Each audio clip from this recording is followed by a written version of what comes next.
Hey everyone, today I'll be reviewing two of my miniature Hero Factory heroes.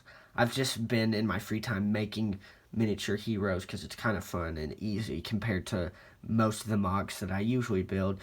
So it's nice to just be able to build a MOC in a day in like 30 minutes rather than a MOC in about 4 to 8 hours. So I've had fun making these little MOCs. So I've decided to review them. So here's Nex.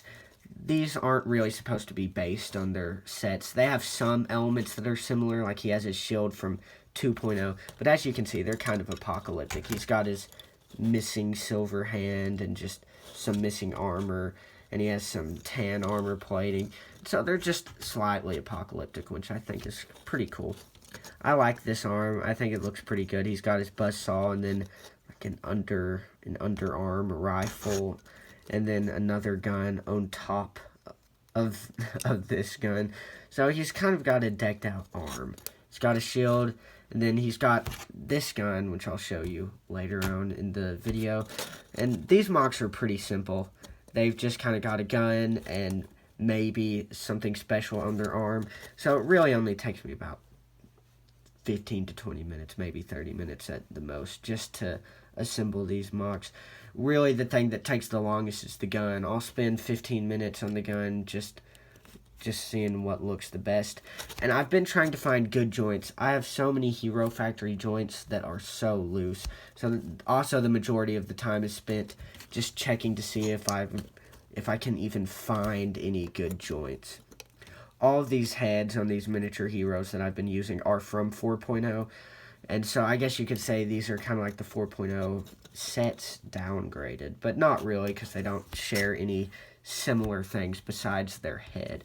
I used some vents just to cover up his back. I actually really don't necessarily like this MOC. He's actually one of the lamest in this miniature heroes lineup. So I'll go ahead and move on to Furno. Here's Furno. He looks pretty good. He doesn't look very apocalyptic. I mean, this armor plate is a little bit bigger, and he's got a spike right there. But everything else is symmetrical. He doesn't, well, besides his shield. But all of these dark tan armor plates are the same on either side. So he's really not that apocalyptic. I put this cylinder right there just because with this shield, how it works, if you don't have something in that gap right there, you can actually push that up or down. So I just put that there. I didn't want to put those little gray caps because that doesn't really go with this color scheme. So that's just so you can't slide the shield. You can slide it that way, but that's only half of a Technic bar or whatever the measurement would be. I don't know exactly, but I just put that there to cover the space. I put a tank on his back just so you wouldn't have the exposed Technic holes. And I put a vent right there. I actually really like the tank. I think it looks pretty good. But Furno's pretty boring. Both of these MOCs are actually pretty boring compared to some of the others. So now I'll move on to the guns. The thing that we've all been waiting for. Here's Nexus gun. I think it's actually pretty cool. You can remove the magazine, put it back on. It's very simple, but I think it's really cool. I like how it's put together. I think it's a really cool system.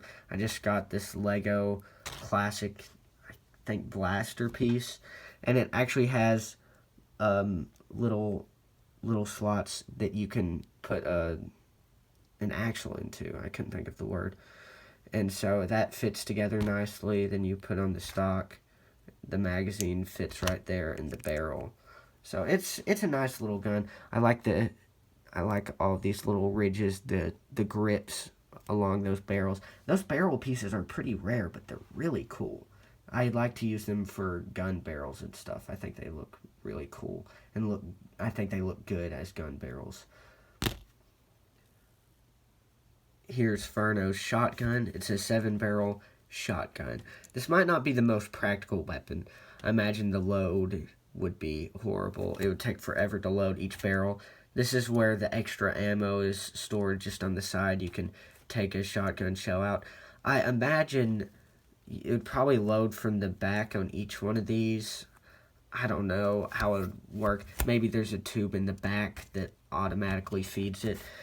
But this weapon might be a little bit excessive, but it would be really cool to shoot all 7 barrels at the same time. It would obliterate whatever enemy you were shooting at, but still, it might not be super practical to run out on the battlefield with this 7-barreled shotgun. But yeah, it's pretty cool to look at and think about for a sci-fi weapon.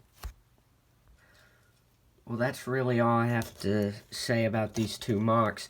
I will be releasing a few more of these videos. I'm going to be showing you all 10 of these little heroes, and then I'll have a video with all of them together. These 2, honestly, weren't very cool to me. I don't really like them too much, but it was just something to pass the time, just to practice some skills, and basically just to build more guns. That's basically the reason I built these. But I hope you'll check out the other reviews and stay tuned for the next few that will be coming out. And I hope you'll like and subscribe and check out some of my other videos.